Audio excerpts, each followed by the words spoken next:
Good morning, good afternoon, good evening, everyone, and welcome to the Day of Security. Deidre, we made it. I know. It's so exciting. I am thrilled to be with everybody and to share that we hit 1,000 registrants, everybody. Nice job. Six Amazing. months in a row.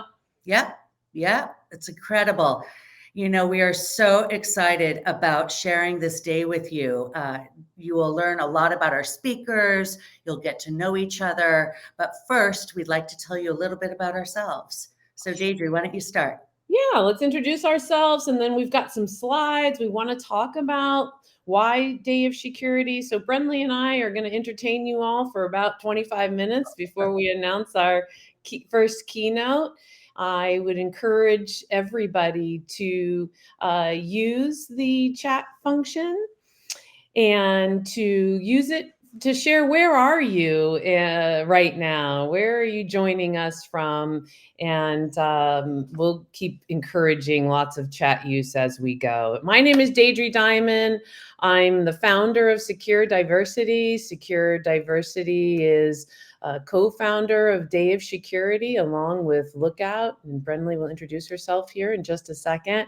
We're 6 years running with this conference, and I'm super excited to be with you all. I have a lot to share. I'm also the founder and CEO of CyberSN, and we are 9 years into fixing the broken job searching and matching system in cybersecurity and making sure that careers are easy to navigate. So it's good to be with you all. Super excited about the day.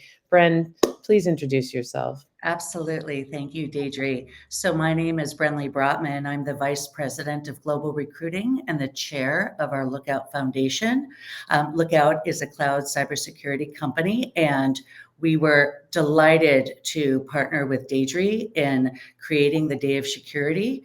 This is one of our marquee programs through our foundation, and Deidre is right. We need to get more women into cybersecurity, promote each other, evangelize each other, and this is the perfect platform to do that.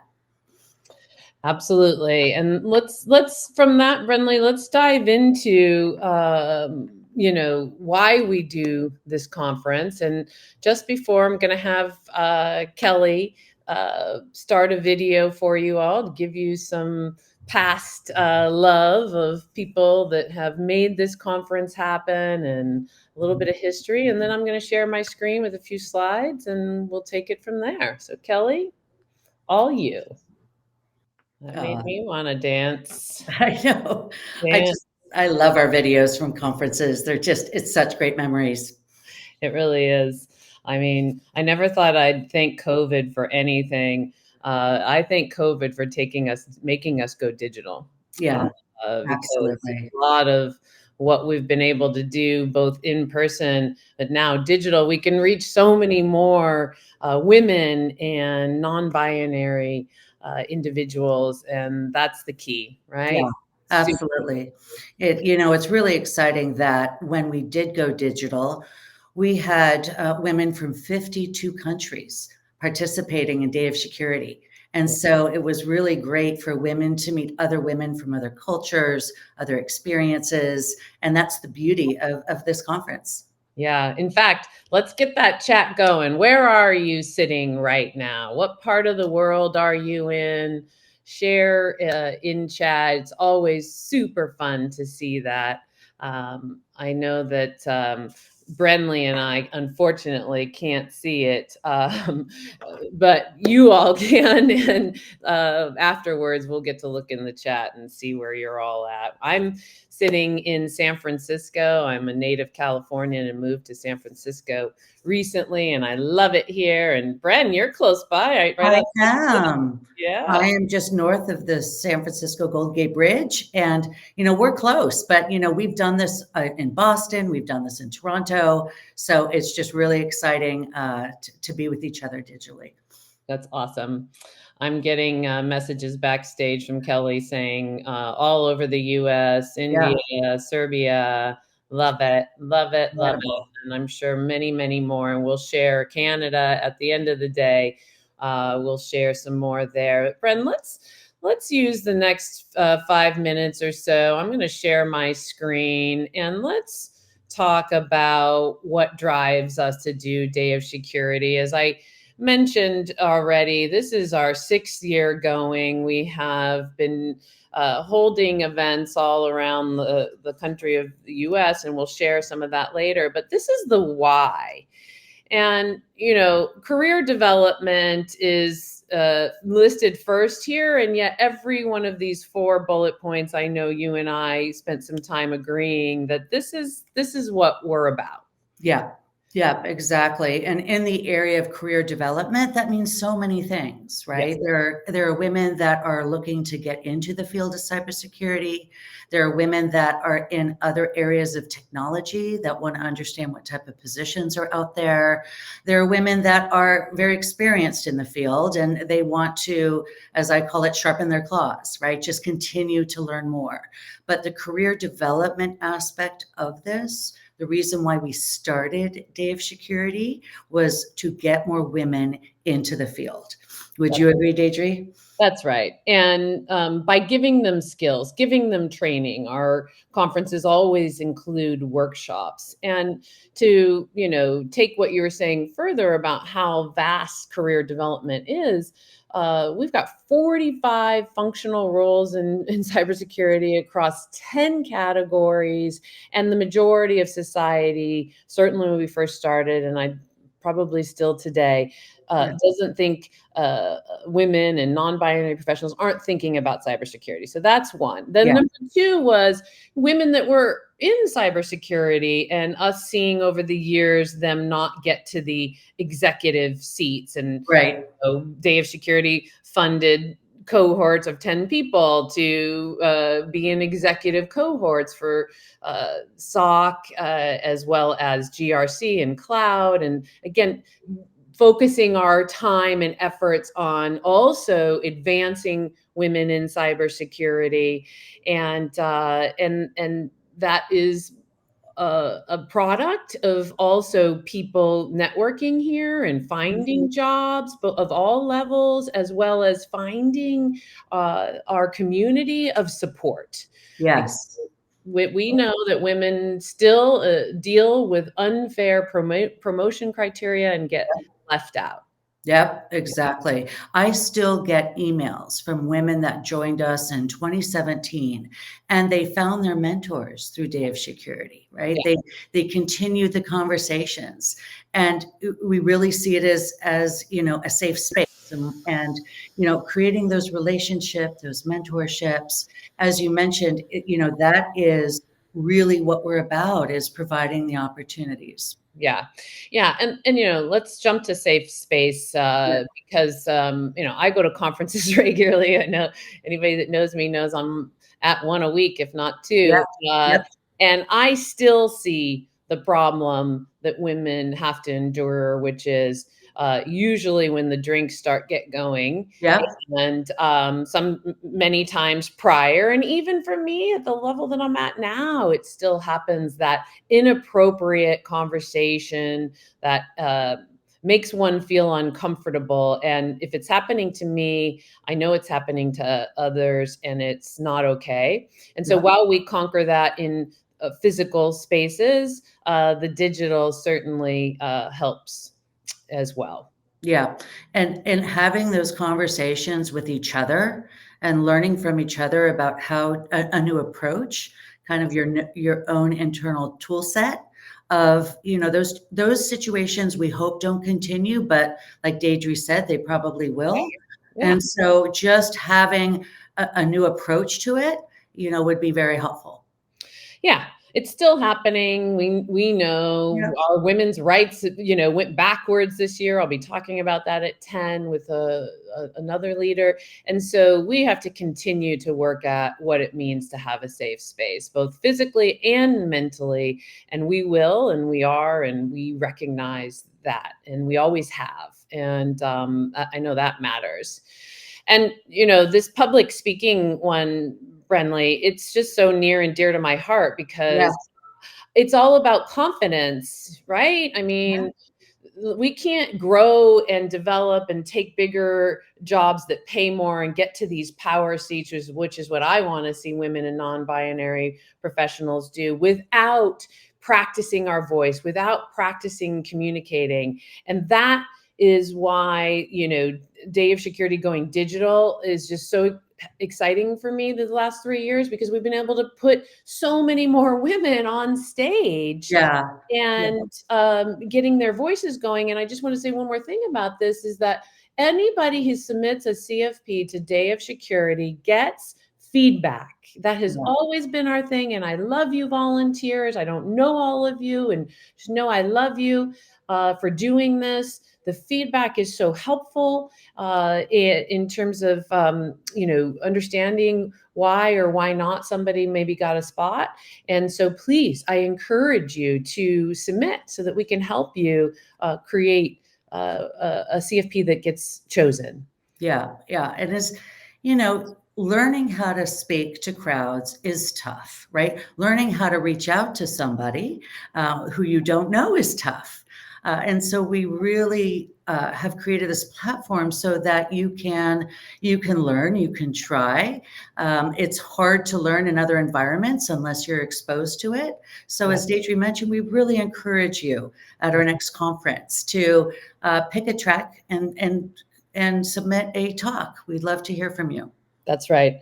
That's right. And spread the news. At the end of today, we'll announce the next dates, but we plan to continue this every 6 months. The more you and anyone can present, the better you're going to do at work, the better you're going to do in life, because at the end of the day, communication is everything. Communication, creates love and it creates hate. And as crazy as that is, it's the truth. So we need to own our voices and how to present. And in today's digital era, everything's being presented online, to your bosses, to boards, to, your teams. And so learning that is super key. All right. So persevere, thrive, and pay it forward. We chose these words very intentionally.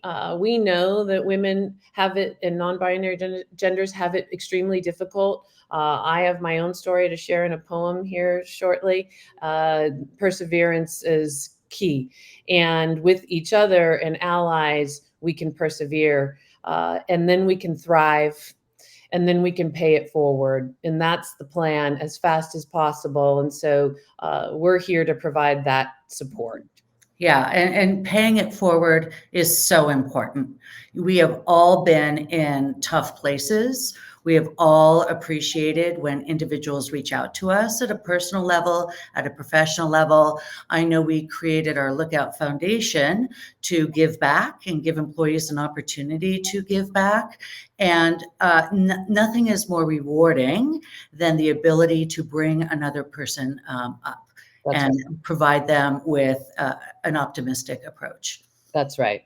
That's right. So everybody who's listening right now in chat, share your career development story because of Day of Security, or your public speaking. What did it do for you, or your story in general with Day of Security? We'd love to see that in chat. It's super helpful for everybody, and certainly shows the value of the conference as we fundraise. And I'm not going to leave that out, because without money, this doesn't happen. This is a free conference. It has always been free. We are committed to it being free. We do not believe that knowledge should cost. And therefore, this conference, whether it's been in person or now digital and in person, it has been free. Yeah. And we like free. So as Deidre mentioned, we started this conference back in 2017. As you can see, we have had a blend of in-person and virtual. The first virtual conference happened because of COVID, but it has been one of our strengths that we're really excited about. And we hope to get to 2,000. We hope to bring this to EMEA. Actually, our next stop will be India. And we look forward to doing that hopefully in 2024, having a virtual conference there, because we know we get a lot of demand for having this in other countries, having it in person, different time zones. So we look to do that next year. Absolutely. this year, we all know not only there was economic changes, Yeah. there's also our rights going backwards, and so it's been a tough year. But what it showed us is that we can do this even in the toughest of times. In that we can find organizations and people who want to make sure that this continues and goes big. And so you're right, Brenley, we're going even bigger. And other countries and India, looking forward to seeing you soon. I've never been to your beautiful country and I look forward to being there. Yeah. So to get that perspective of, the people that have been Look at our stats. yeah. Incredible. Our last 4 conferences, almost 5,000 global registrants. I mean, how wonderful is that? 10,000 booth interactions with our sponsors, which is really exciting. 268 women or individuals that identify as women speakers, and 211 talk tracks and sessions. As you can see on the left, we started this as a conference to focus on getting women into cybersecurity. But as you could see, we have the majority of our women are coming with many years of experience, right? Look at the amount for over 11 years of experience, which is fantastic. I love it. And we don't have the stats here now. It's showing that almost every conference is 90% new. Yeah. The conference. So meaning the word is spreading and spreading.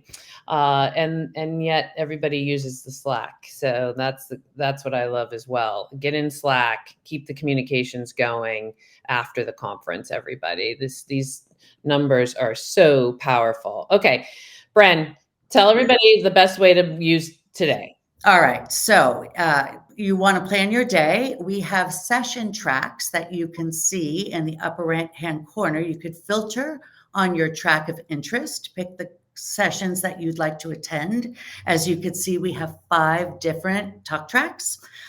Make sure to network with your peers. There's also a link to go to our community, and that is everyone that is attending this conference or has registered. Just know that those communications will go right to your email address, so you don't have to worry about missing something. And then most importantly, please visit our sponsor booths. We have an expo at noon Pacific where you have a chance to meet with our sponsors. And we are so grateful that we have such great support. Yeah. I can't say it enough. This year is a tough year for this conversation. There's been a backwards motion, and these sponsors are the ones who stood up and said, "Oh no, we're behind you." And I'm super grateful for them. So please do go check them out at noon.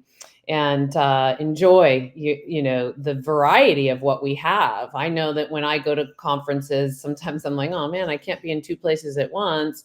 And so just know that everything's recorded. Yeah. And again, if you're in Slack and pay attention there, you'll see recordings as well as on social media.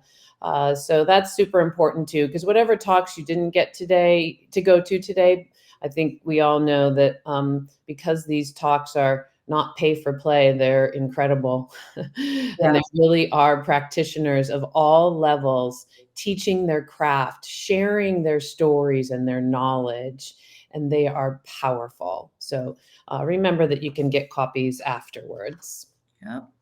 Deidre, did I mention thank our sponsors? On the next slide.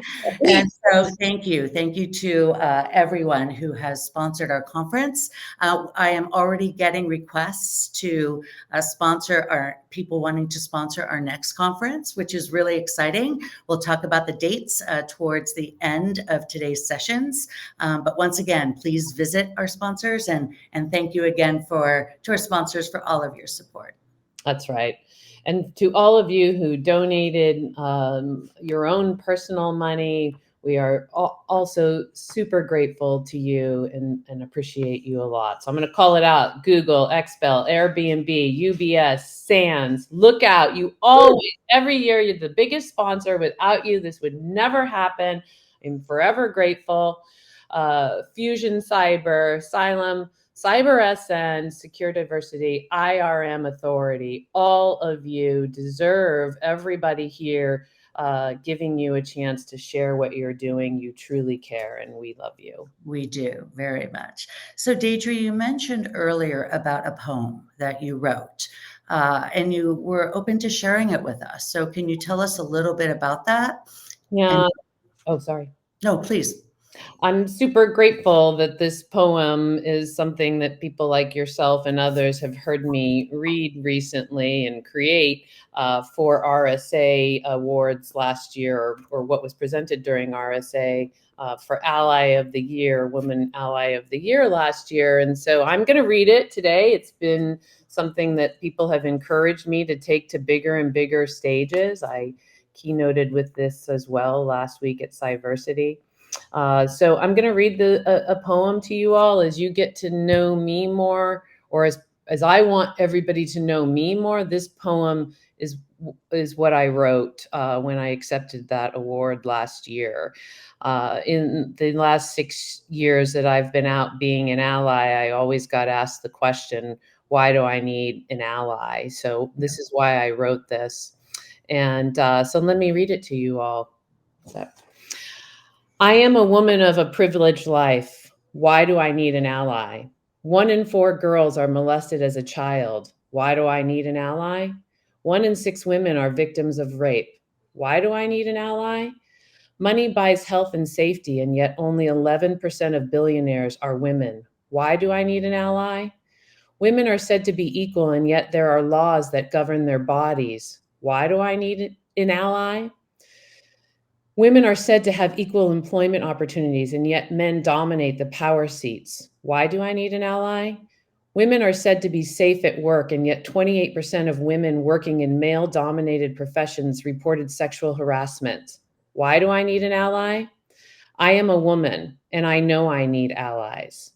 I was molested for years as a child and a teenager. I needed allies to heal. I dreaded school because I was fat, my body's natural way of protecting me. I needed allies to see me through school so I had a chance at health and safety. I was 9 when my sister committed suicide due to her years of sexual abuse. I needed allies to convince me life can be good. I was told I can't be an attorney because I must get married and have children. I needed allies to encourage me to provide for myself and graduate college. I see my sisters having less opportunity than I, especially those sisters of color. I need allies to lift up my broken heart. I live in a society with laws that harm myself and my sisters. I need allies to fight against injustice. I am a woman. I have created a socioeconomic power that grants me safety. I am a woman. 2 serial entrepreneurial white men hired me out of college and provided me with an opportunity in tech and cybersecurity for 21 years.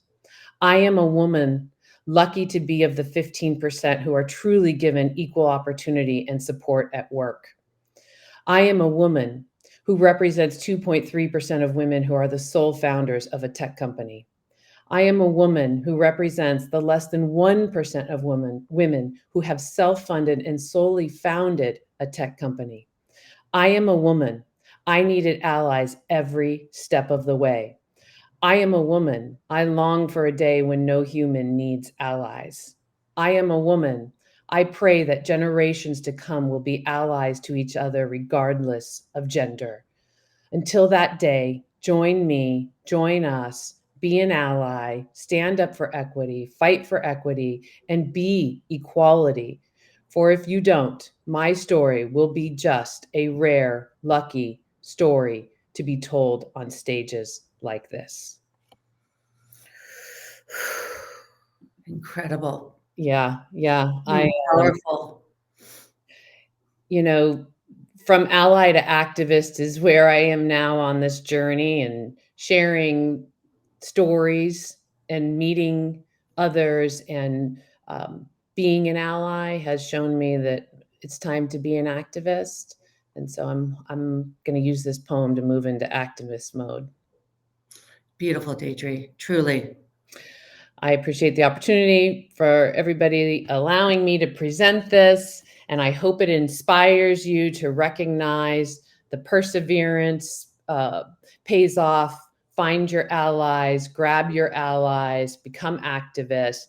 And trust me, I know that we need men in the room to be activists and allies, and that's a different conference. Okay. On that note, I'm going to introduce our keynote speaker.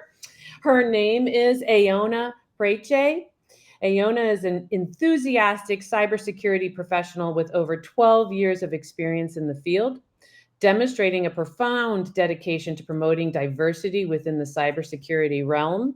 She holds the position of Principal Manager of Cybersecurity Risk at Free Now and serves as the president of WISIS in Germany. Right on.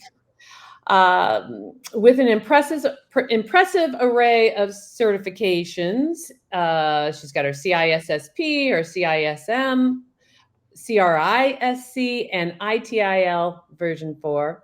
That was a mouthful. Ejona possesses a robust cybersecurity background. She has earned recognition as a prominent figure in the industry, garnering features in online magazines and social networks for her roles as a mentor, author, podcaster, community builder, and keynote speaker.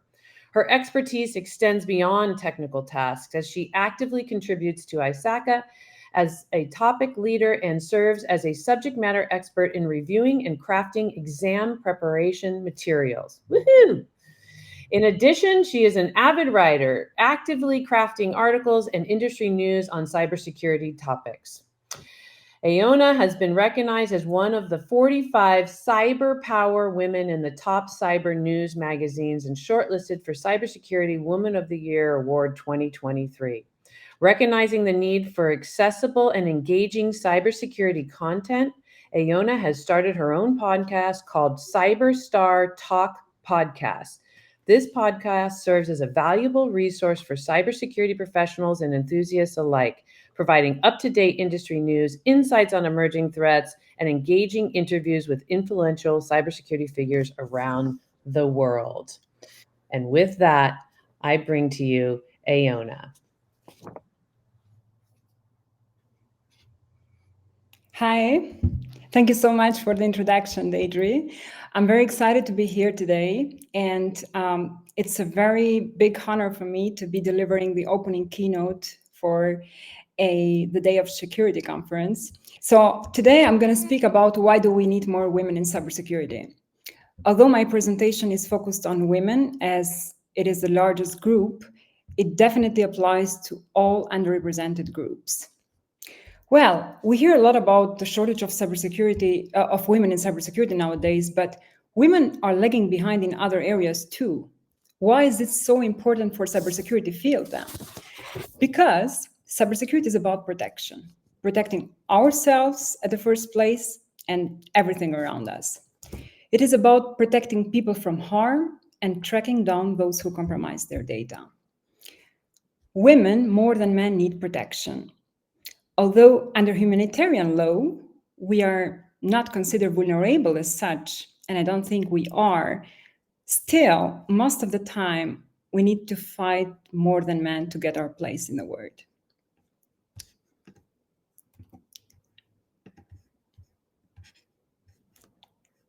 All right. The lack of diversity in cybersecurity actually hurts all of us.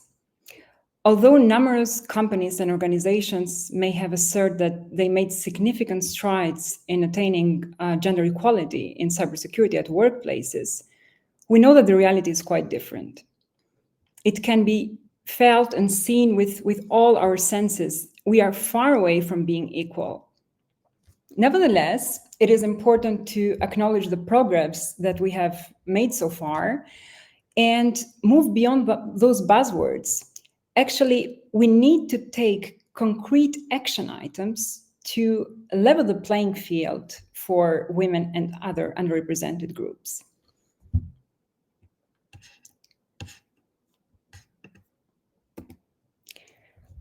Cybersecurity serves a meaningful purpose. It hits at the very core of our society. I'm not saying other professions are not important, but cybersecurity has become a game changer. It is affecting everything and everyone. Nowadays, every company is a tech company. With a lot of upward movements going on and the digital transformation, everything is shifted online now, even our house equipments. Think about robot vacuum cleaner, Siri, Alexa, house doors that can be opened with just a tap in the smartphone. Unfortunately, hackers know no limits. They can hit governments, all industries, hospitals. They can even manage to reroute ambulances.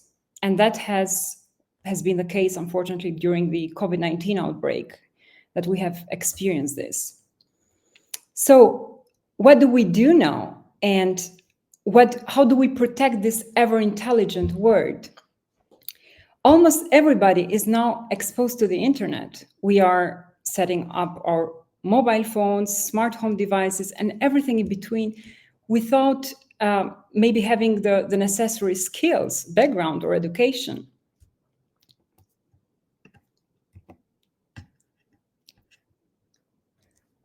We are now at the beginning of the next dramatic technological expansion and social change. Maybe we gotta be ready to embrace singularity. Artificial intelligence, large language models, ChatGPT, Google Bard, or DarkBird, or many others. Metaverse, quantum computing, they are just a few examples how we are rapidly approaching the development of a 3D model of the internet. More interconnection and close to life experience mean more data.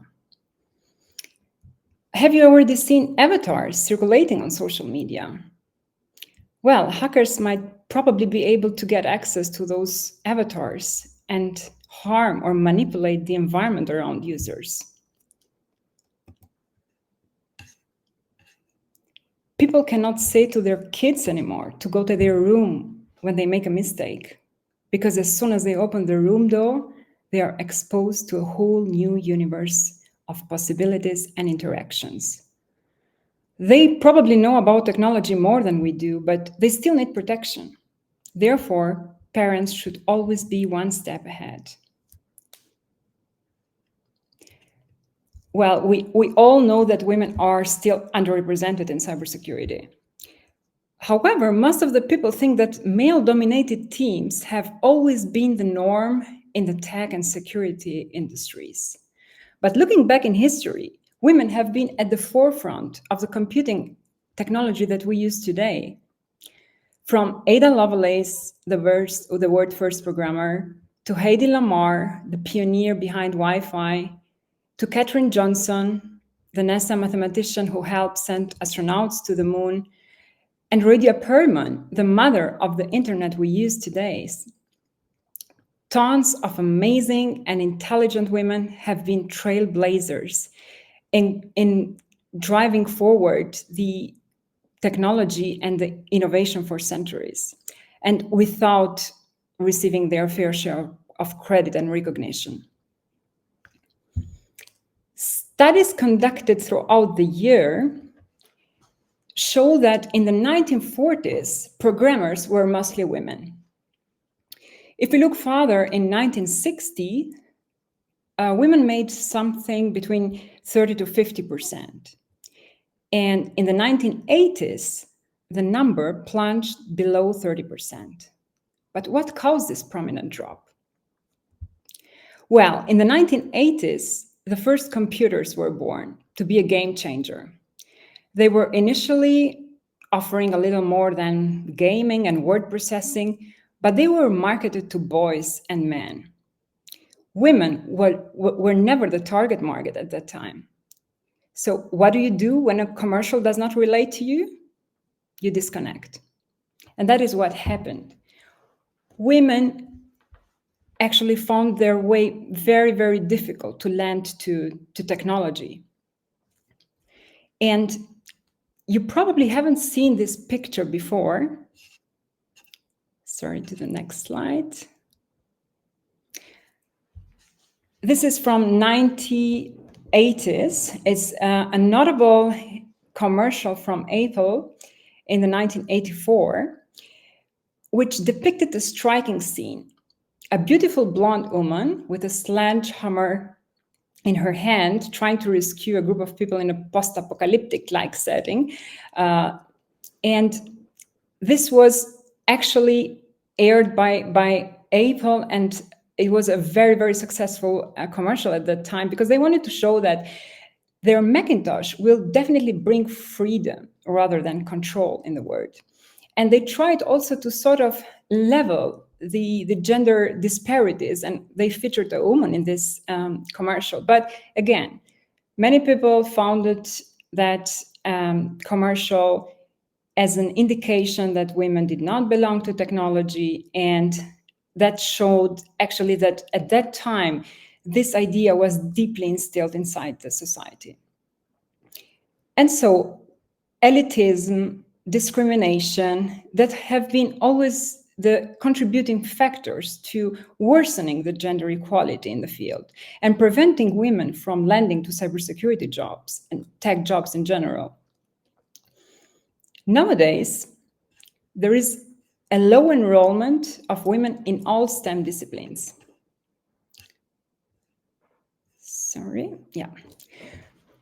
It is only 34%. Why is this? We now have the tools and the information needed.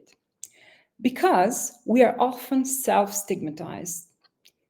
Many women think that STEM is for nerds, and they think that they have to be far more successful than men in order to be treated equally. If you're about to ask a woman to picture someone who works in cybersecurity field, they'll likely fall back in a Hollywood stereotype of an individual hunched over their laptop in a dark room. And 90 times out of 100, that person would probably be a man.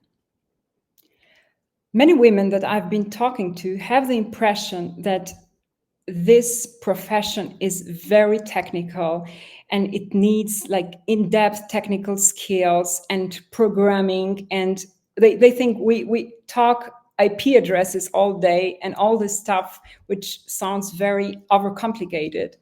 But the reality is quite different. There is a vast amount of jobs in cybersecurity governance that you can do without having those in-depth technical skills. And cybersecurity is for everyone.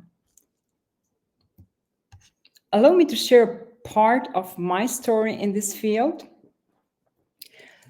I started my career like 12 years ago as an IT specialist.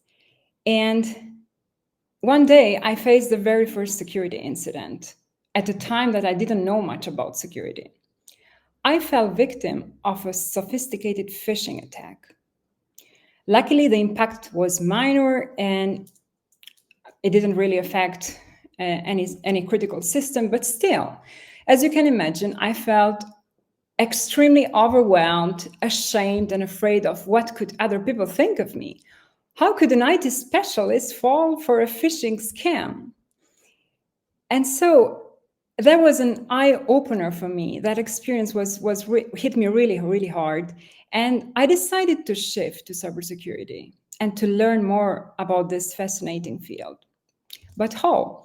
Every job vacancy I saw at that time required at least 2 years of experience in the field, even for junior positions.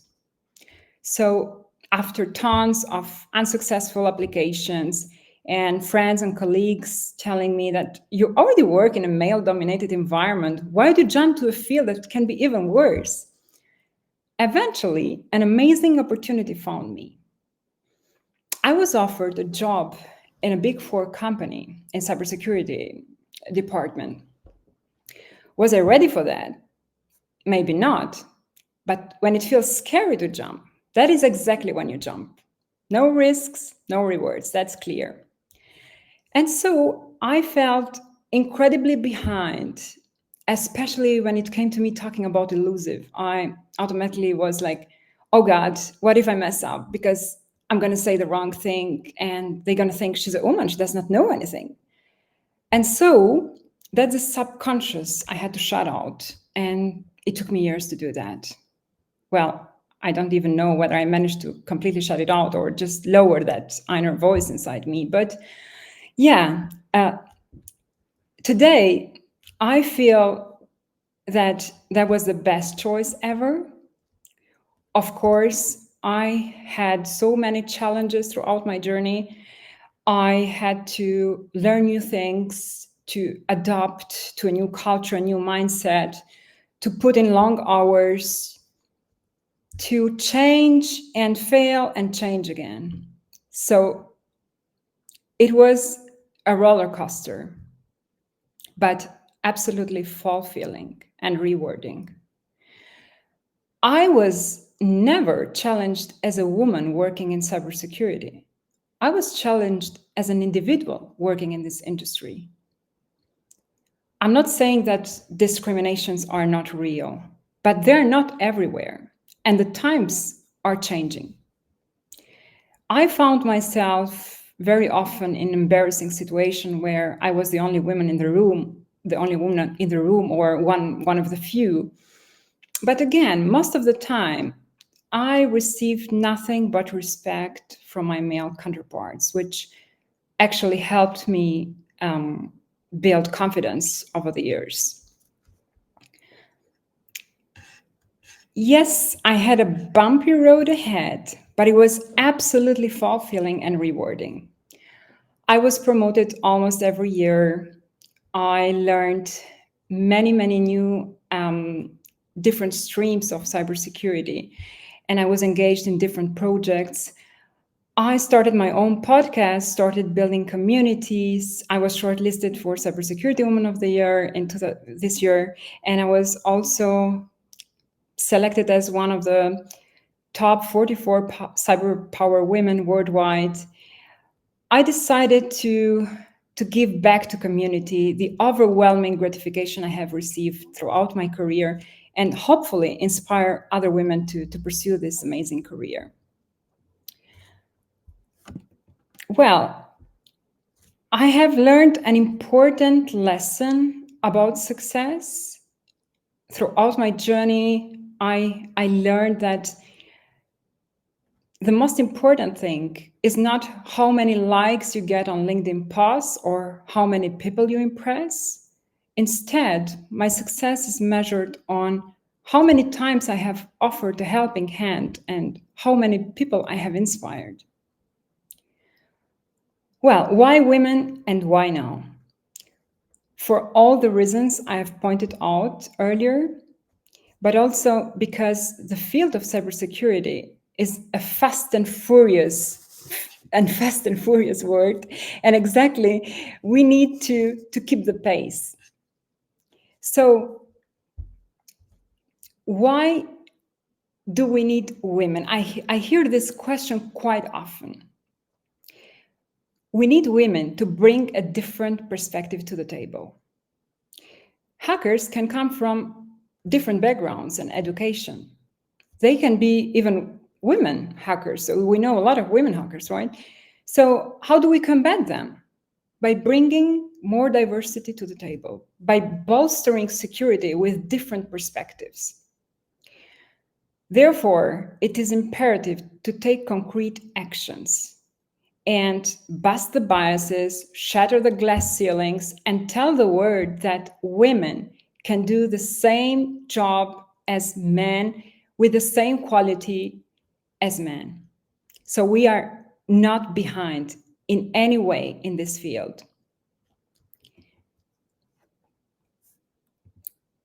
Moving to the next slide. Well, this picture conveys a very powerful message. I think it already prompts your thought about what I'm going to share next.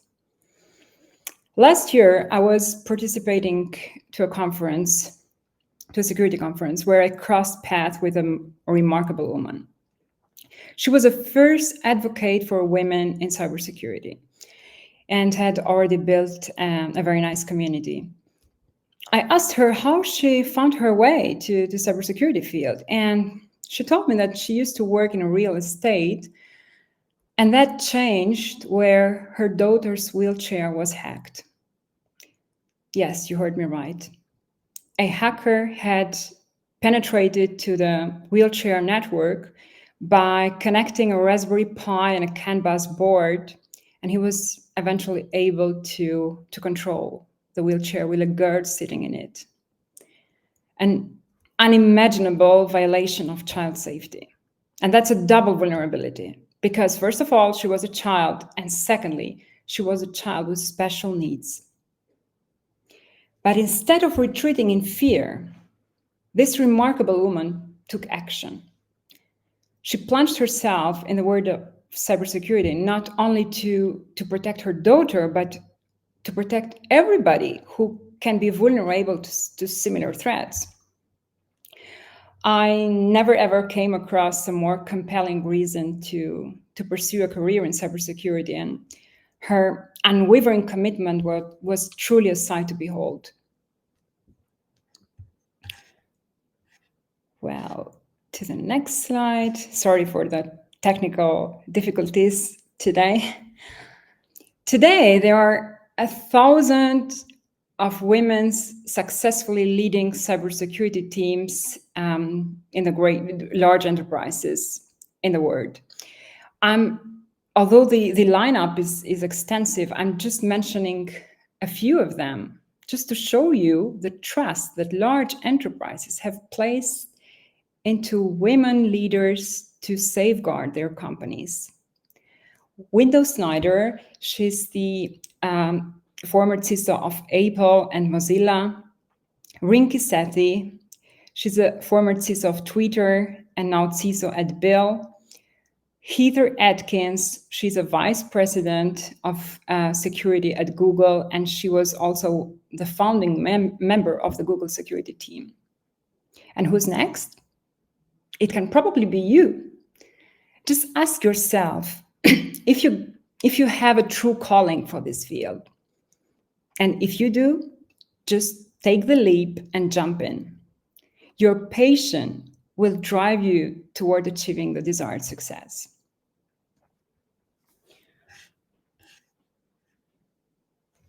How to land to cybersecurity and thrive? Well, first of all, find a mentor. Finding a mentor that shares your vision and values can be tremendously valuable in helping you to navigate the first challenges in the field. Join communities. Communities are treasure trove of knowledge. By joining communities, you can get in contact with other women, share experience, learn from them their experience, and also share knowledge to contribute to the collective wisdom. Be open to learn and embrace a positive attitude. Avoid competing with others. Avoid creating enemies in your journey. They will only hinder your progress and make your path more difficult.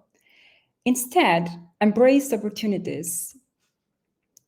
Embrace challenges. Learn to live with any obstacle that comes your way and push yourself to achieve your new 100%. Well, it is easier to say than to do. This is how many people think of. But trust me, if you are able to ignite to sparkle that light inside you, regarding the passion for the field, you will be meeting people who are true powerhouses in this field. And I've been lucky to meet many of them that will propel you to greater heights. And that might be, or might sound too good to be true, but it's real. And please make sure to utilize that power to empower other women in the field, those who want to pursue this career. It starts with the bravery of a few people to be powering through as a minority until that is no longer the case, which should be around the corner. And I would like to close my presentation with a sweet reminder. You are worthy, you're capable, and you're enough. And how many possibilities you have? As many as you can imagine. Everyone, absolutely everyone, is able to plant a seed in opportunities. Thank you so much. These are my contact details. make sure to take a picture and please get in touch. I would love to hear from every one of you. And just a short information, I have created all the images except my photos. I have created them with a artificial intelligence programs for image generation. Yes, we live in fascinating times. Thank you so much.